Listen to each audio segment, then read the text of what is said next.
여러분 안녕하십니까. 건성동이 결국 예상대로 구속됐습니다. 오선의 중진 건성동 구석은 누구든지 까불면은 아작을 내겠다는 무소불위 권력자들의 망동이자 시작에 불과할 뿐입니다. 건성동의 구속을 바라보는 당과 국민적 시각은 예상외로 싸늘했습니다. 당 지도부의 의례적인 성명서는 거칠에 불과했고 그가 지난 여름에 또 다른 건시와 함께 당 내부를 휘저었던 무리한 행동에 대해 무은 감정들이 남아있다는 해석으로 보입니다. 그러나 특검 사상 한 번도 없었던 최초의 현역 의원 구속이라는 것은 이것도 별건 수사인데요. 특검이 아나무인격으로 너무 많은 죄를 짓고 있다는 시각입니다. 권력은 절대 영원하지 않는다는 것을 모를 리 없는데 그들은 아마 영원히 집권하는 망상 속에 갇혀 있을 수도 있겠습니다. 건성동은 과거에도 강원랜드 부정 채용 청탁으로 직권 남용 혐의로 기소되었고요. 결국 무죄 선고를 받았지만 이번 구속으로 건성동의 정치 생명에는 거의 타격을 다 받은 것으로 보입니다.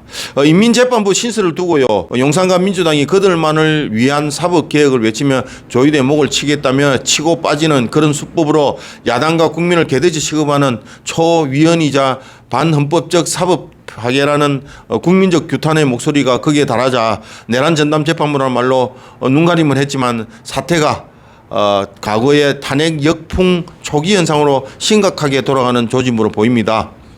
상대가 이재명 피고인의 명주를 꽉 틀어잡고 있는 조이대 사법부인데 그들을 너무 물렁하게 본 것이 아니냐는 여론입니다. 이미 여러 미디어를 통해 보도된 바에 의해 이들의 업무에는 내란 1심을 전담하고 있는 지기현 판사를 쳐내는데 사활을 걸었기 때문인데요. 물론 특검 경우에도 보통의 3심 재판처럼 1심과 2심을 거쳐 대법 판결이 나야 하지만 1심을 맡은 지기현 판사의 윤석열에 대한 무죄를 선고하면 비록 1심 재판이라도 이재명으로서는 당장 타격을 받을 수밖에 없겠죠. 대래 역으로 그 하살의 끝이 이재명의 목을 향해서 사생결단식 조이대 사법부를 압박하는 그런 것으로 보입니다. 그래서 내란 전담 재판부를 밀어붙이는 작업이 진행되고 있는데요. 그 내용을 보면은요, 재판관 9명, 그 다음에 영장심사 담당 판사 3명을 둔다는 게 핵심 요지입니다.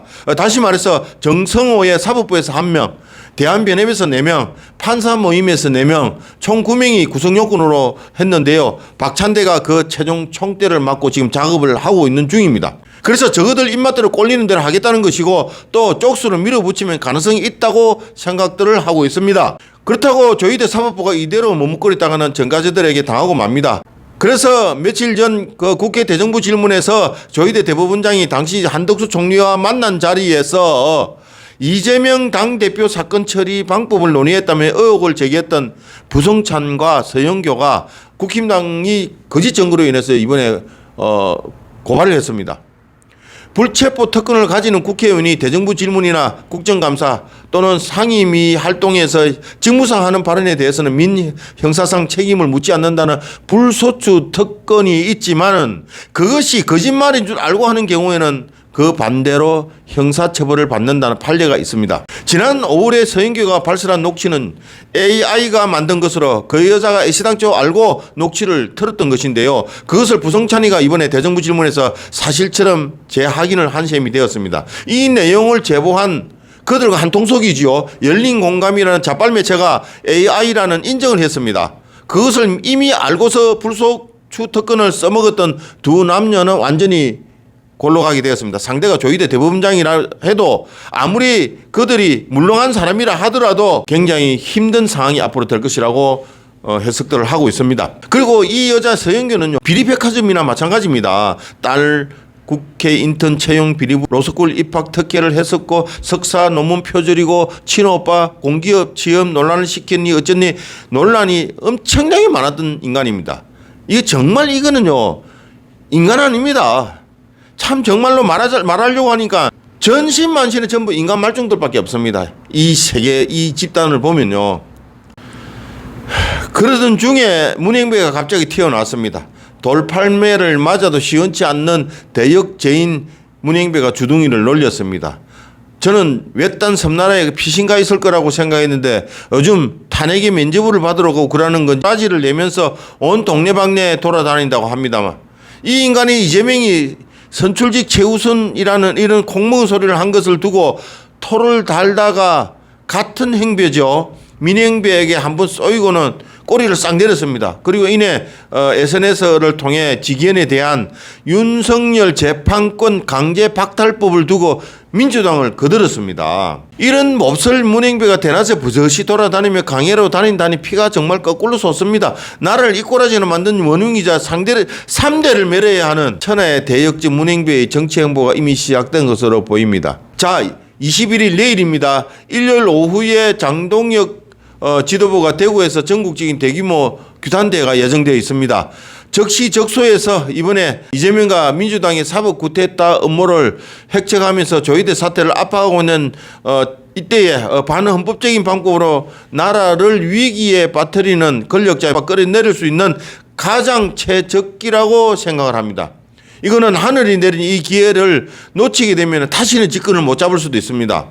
수단과 방법을 총동원하여 이것은 국힘당과 장동혁 대표로서는 그리고 최상의 시나리오이기 때문에 사직 필생의 각오로 임해야 할 것으로 보입니다. 사법부에서 대법관이 되기까지의 제가 그 과정을 한번 살펴봤습니다. 법학 전문대학인 즉 로스쿨 졸업이 필수고요. 3년 과정에 로스쿨 졸업을 하고 나면 변호사 시험에 합격을 한 뒤에 그 자격을 취득해서 3년 실무 경험을 해야 하고 그리고 대부분의 신규 법관 임용에 응시해서 학업 성적이나 변호사 경력, 그 다음에 판결문 작성 등 그런 능력과 품성과 윤리성을 심사에 엄격히 합격을 해야 최종적으로 대법원장이 제청을 하고 대통령이 판사를 임명하게 됩니다.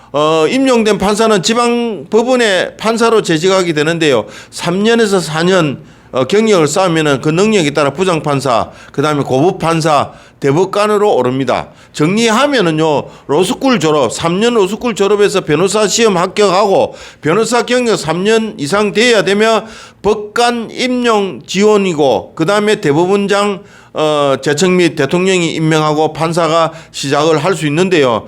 만일 대학 신입생이 대법관까지 걸리는 시간은 평균적으로 약 35년 이상 시간이 소요가 됩니다. 그래서 평생을 그러니까 19살 대학생이 밥 먹는 시간, 잠자는 시간도 절약해 가면서 평생을 공부만 해야만이 대법관을 할 수 있다고 하니 이들에게서 인성교육은 언제 배우느냐 의문은 들지만은 아무튼 전문적인 법 공부만은 달인이라 해도 전혀 틀린 말은 아닙니다. 그런데 이런 대법관들이 전과자 권력들 앞에 풀처럼 납작하게 들어누워 버리니 이게 문제가 되는 것입니다. 쇠가 만발이 빠지도록 법 공부를 몇십 년 한 인간들이 자기들 손에서 감옥살이를 시킨 전과자들에게 아리가또를 하리니 이게 말이나 되는 겁니까? 한번 생각 한번 해보십시오. 제 말이 틀렸는지. 그러니까 전과범이 대통령이고 국무총리고 여당 대표가 전과자 출신이라고 하니까 선출직 정치 권력이 지들이 선출한 사법부 권력을 짓누르고 발꼬락새 때만큼도 안 여기고 있는 이런 더럽고 우스운 짓거리를 만든 게 이거는 당신네들 사법부가 만든 자업자득입니다. 아무튼 늦었지만 이참에 당신네들 사법부 위상을 찾아서 본연의 임무에 복귀하고 전과자들과의 전쟁을 선포해야 할 것입니다.